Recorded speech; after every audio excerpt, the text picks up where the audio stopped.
Welcome to another deep dive. We are so glad you're joining us today. Yeah, it's really great to be here.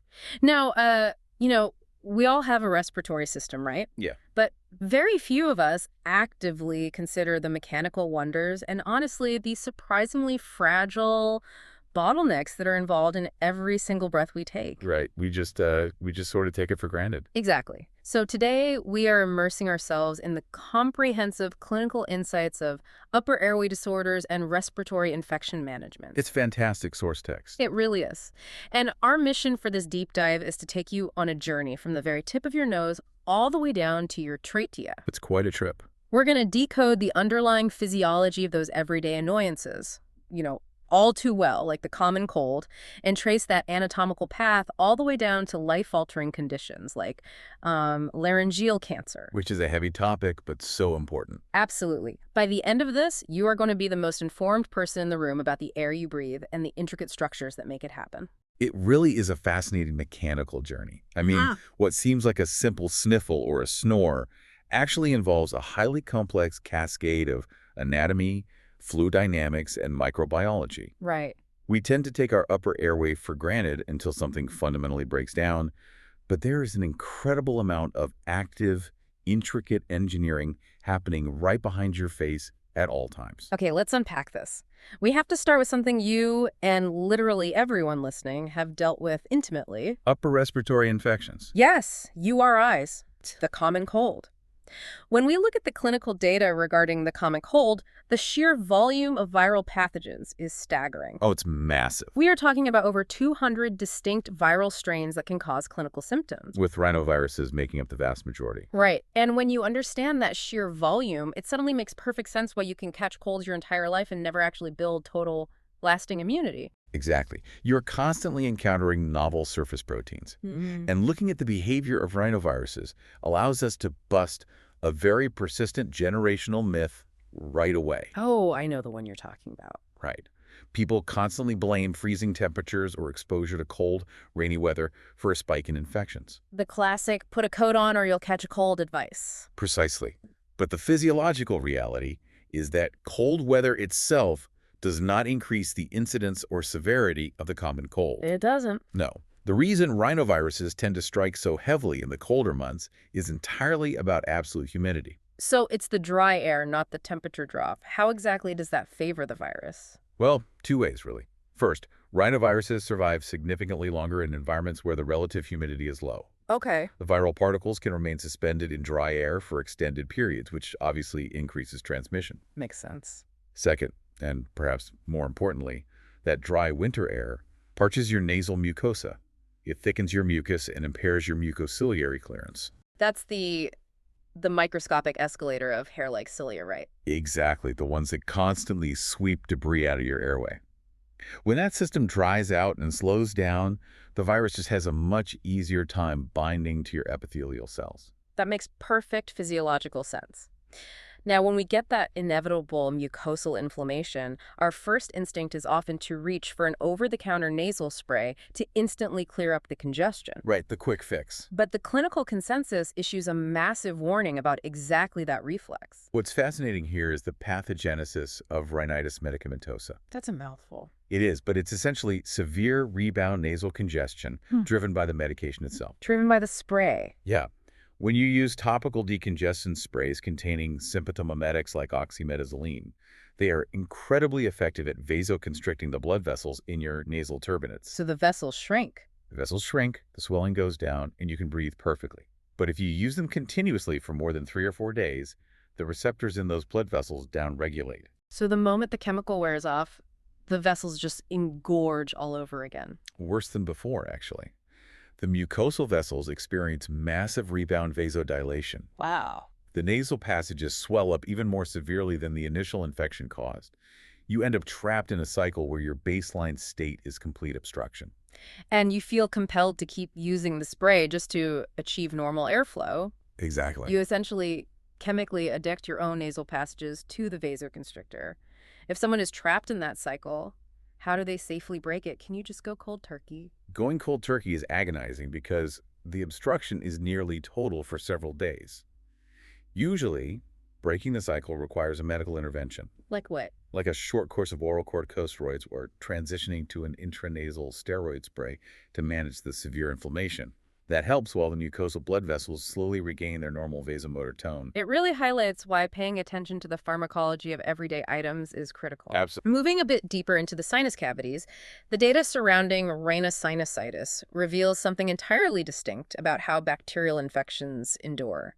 We always think of bacteria as just free-floating cells, but that's not the whole story, is it? Not at all. And this is where we get into the concept of biofilms. This is one of those nuances of microbiology that completely changes how we view chronic infections. Biofilms. Right. A biofilm isn't just a loose aggregation of planktonic bacteria.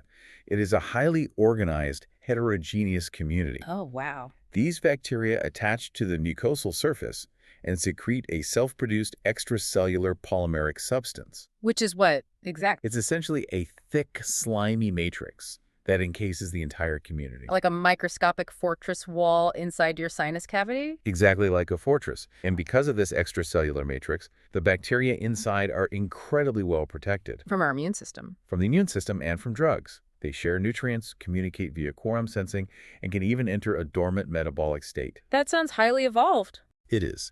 Consequently, biofilms are between 10 and 1,000 times more resistant to targeted antibiotic therapy than normal free-floating bacteria. 10 to 1,000 times more resistant. Yeah, That explains why someone might take a full course of antibiotics, feel better for a week, and then the sinus infection comes roaring right back. precisely.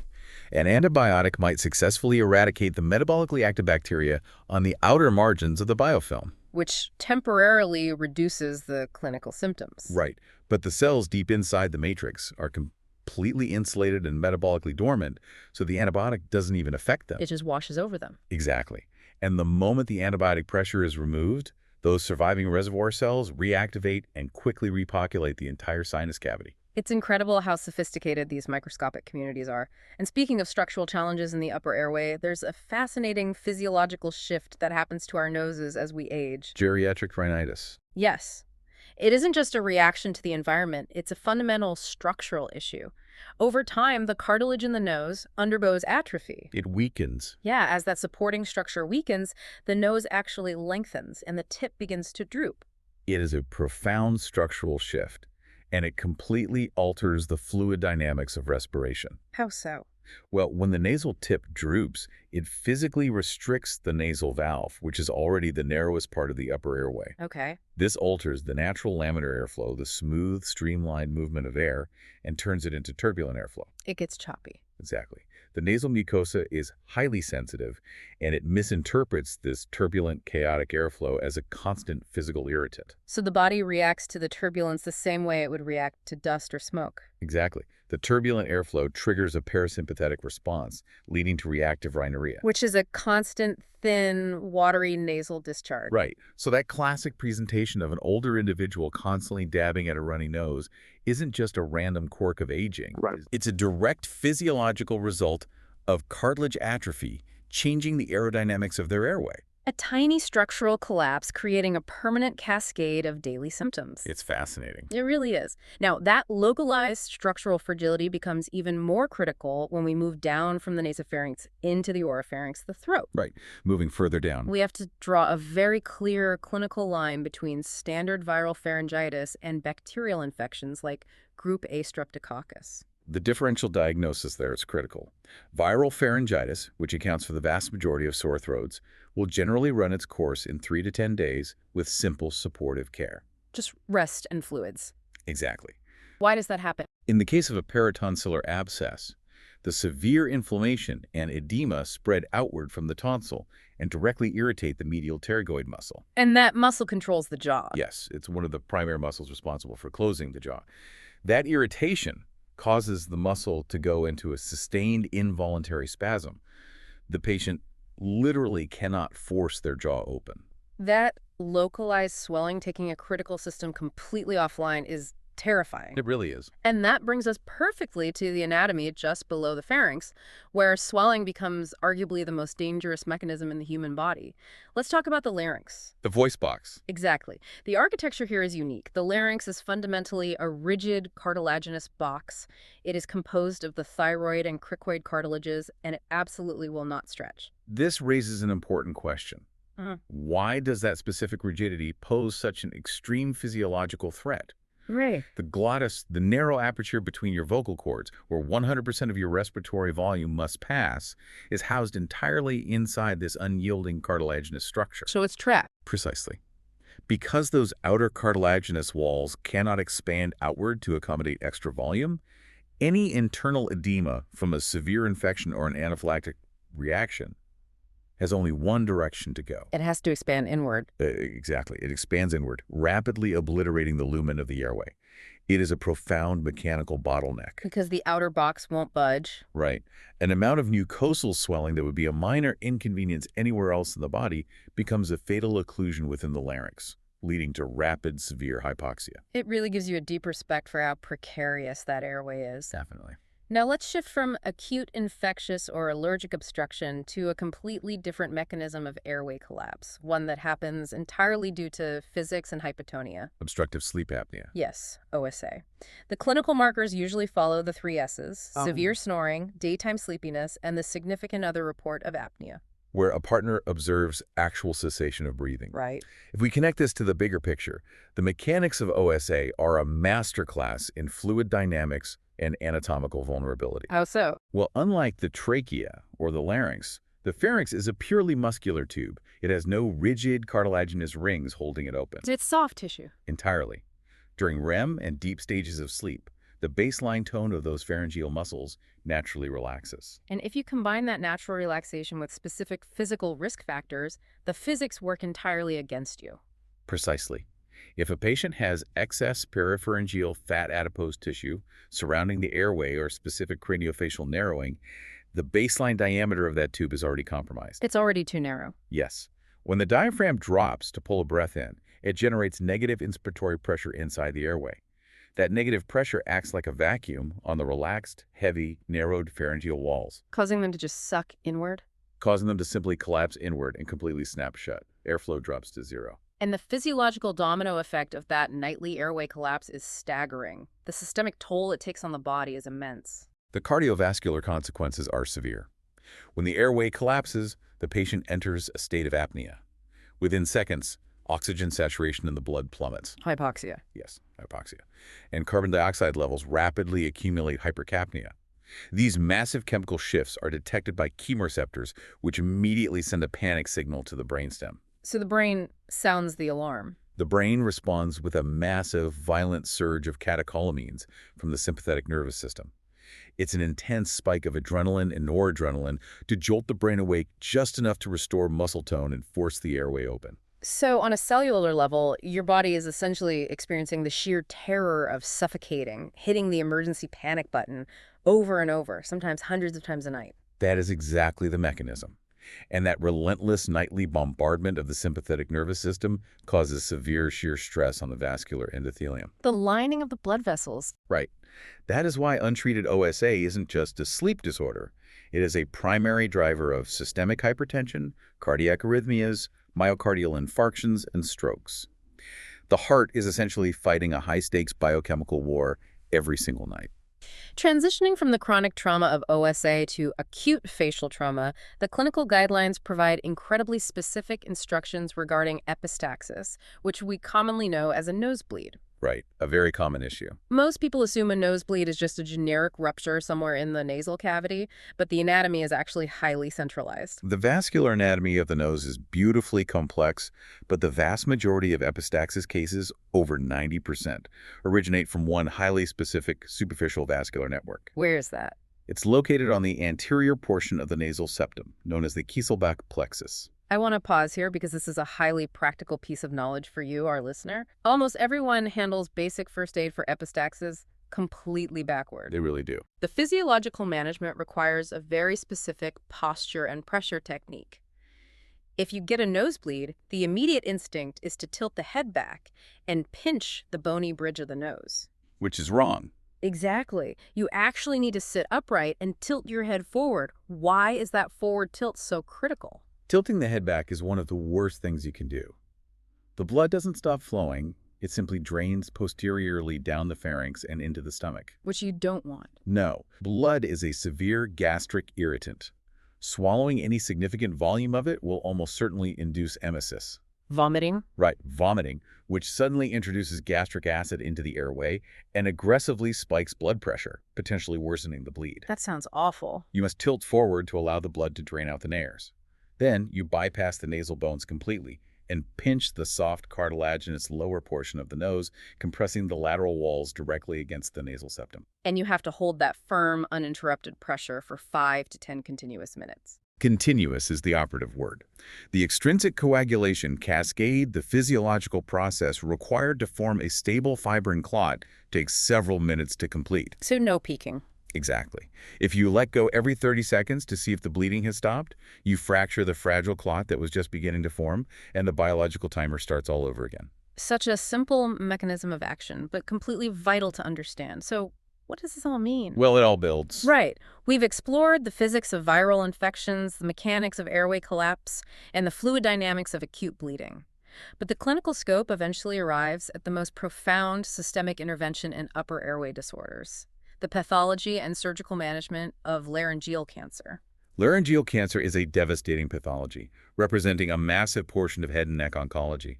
The clinical data is unequivocal regarding the primary etiology here. What drives it? It is overwhelmingly driven by prolonged exposure to inhaled carcinogens, specifically the devastating synergistic combination of tobacco and heavy alcohol consumption. Let's look at that synergy, because it isn't just that both are bad for you independently. They actively work together to degrade the tissue, right? They absolutely do. Alcohol acts as an incredibly efficient lipid solvent. Meaning it dissolves fats. Yes.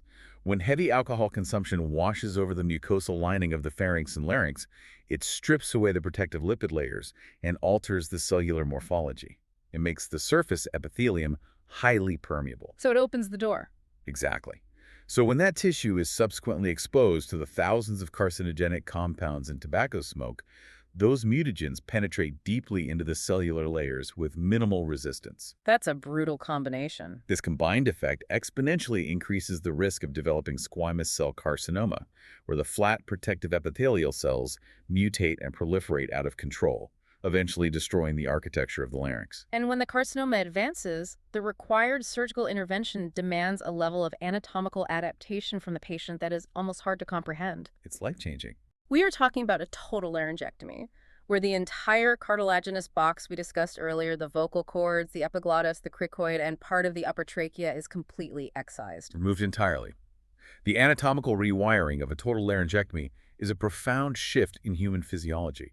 Because the larynx, the structure that traditionally separates the airway from the digestive tract, is gone, the surgeon must permanently separate the two systems to prevent aspiration. So what do they do with the windpipe?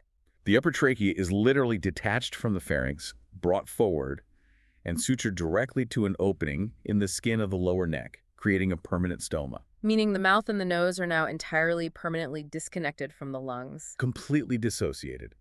The patient must breathe exclusively through that stoma in their neck for the rest of their life. The downstream effects of bypassing the nasal cavity entirely are immense. Without air passing through the nose, patients lose the ability to filter, warm, and humidify the air they breathe. And their sense of smell. Right. They lose their sense of olfaction. They can't smell their food because they can't draw air up past the olfactory receptors. It changes everything. And from a safety perspective, they can no longer swim because any water entering that neck stoma goes directly into the lungs. They could drown while standing in chest-deep water without ever submerging their face. They even have to protect the stoma from shower water. And, most devastatingly for many patients, the complete removal of the vocal cords means the absolute loss of their natural anatomical voice. Here's where it gets really interesting, though. The clinical ingenuity dedicated to restoring that lost function is astounding. The process of a laryngeal communication learning to speak again without vocal cords is a marvel of physiological adaptation and engineering. It truly is. The clinical pathways detail 3 primary modalities for voice restoration. What's the first one? The first, and entirely biologically driven method, is esophageal speech. It requires no external hardware. How does that work? The patient is taught to actively inject or swallow ambient air into their upper esophagus, and then tightly control the expulsion of that air back upward. So they are swallowing air and burping it out. Essentially, yes. They are intentionally belching, but utilizing the vibration of the pharyngoesophageal segment to create a baseline frequency. They then use their intact tongue, lips, and palate to articulate those vibrations into discernible speech. Using the sheer physics of expelled esophageal air to mimic vocal cord vibration, that takes incredible muscular control. What about the hardware-assisted methods? The second method utilizes an external device known as an artificial larynx or electrolarynx. I've seen those. Yeah, this is a battery-powered handheld device that generates a strong mechanical vibration. The patient presses the device firmly against the soft tissues of the submandibular neck. Under the chin. Right. That mechanical buzzing frequency is transmitted transcervically through the skin and directly into the oral cavity. As the oral cavity fills with that sound, the patient simply mouths the words, using their articulators to chop the continuous vibration into speech. It yields a very robotic, monotone cadence. But the clinical advantage is that they can use it almost immediately after surgery to communicate. Exactly, it's immediate. But there is a third method, which has become the gold standard because it harnesses the patient's own pulmonary airflow to create the most natural-sounding voice possible. Yes, the tracheoesophageal puncture, or TEP-A. This is a brilliant synthesis of surgery and prosthetics. The surgeon creates a tiny fistula, a puncture tract, through the shared back wall of the trachea directly into the front wall of the esophagus. Through that wall they share. Right. Inside this tract, they place a tiny, one-way silicone valve, universally known as a voice prosthesis, like the Blumsinger valve. How does that silicone valve actually generate speech? The valve itself doesn't make a sound, it acts as an airway director. When the patient breathes normally, air goes in and out of the neck stoma. But when they want to speak, they take a deep breath into their lungs and then use a finger or an automated stoma valve to completely block the stoma. Sealing it off. Yes. Because the air cannot exit the neck, the pulmonary pressure forces the tiny one-way silicone valve to pop open. All that vital lung capacity is diverted through the puncture and floods the esophagus. Oh, wow. As that massive volume of air rushes upward, it vibrates the mucosal tissues of the throat, generating a loud, robust, fluid voice that the patient then articulates. Bypassing the disconnected airway by forcing lung capacity backward through the digestive tract just to vibrate the mucosal tissue. The sheer resilience of human engineering is incredible. It's phenomenal. We have covered a massive physiological spectrum today. We started at the nares, analyzing how low absolute humidity drives viral transmission and how the extracellular matrix of biofilms creates invincible fortresses in our sinuses. We did. We moved down into the inflexible cartilage of the larynx, exploring how anatomical bottlenecks turn minor edema into fatal hypoxia, and how the physics of sleep apnea trigger a violent cardiovascular panic response. Such delicate systems. And finally, we explored the absolute extremes of surgical rewiring with the total laryngectomy. It forces you to realize just how much active, complex, and deeply fragile biology is executing flawlessly every single time you simply take a breath. It absolutely does. And there's one final clinical detail from these protocols that I think perfectly encapsulates how profound these anatomical alterations are. What's that? We just detailed the complete dissociation of the airway following a total laryngectomy. But consider the implications of that anatomy during a medical emergency. Oh, right. The clinical guidelines highlight a fascinating and deeply critical reality. If a patient with a total laryngectomy goes into cardiac arrest, traditional basic life support is completely invalidated. Because the mouth isn't connected to the lungs? Exactly. If a first responder attempts traditional mouth-to-mouth or bag valve mask resuscitation over the face, absolutely zero oxygen will reach the lungs. It'll just inflate the stomach. It's terrifying. Rescuers must recognize the alteration and perform direct mouth-to-stoma or pediatric mask-to-stoma ventilation directly on the lower neck. Wow. It completely rewires our foundational understanding of basic first aid.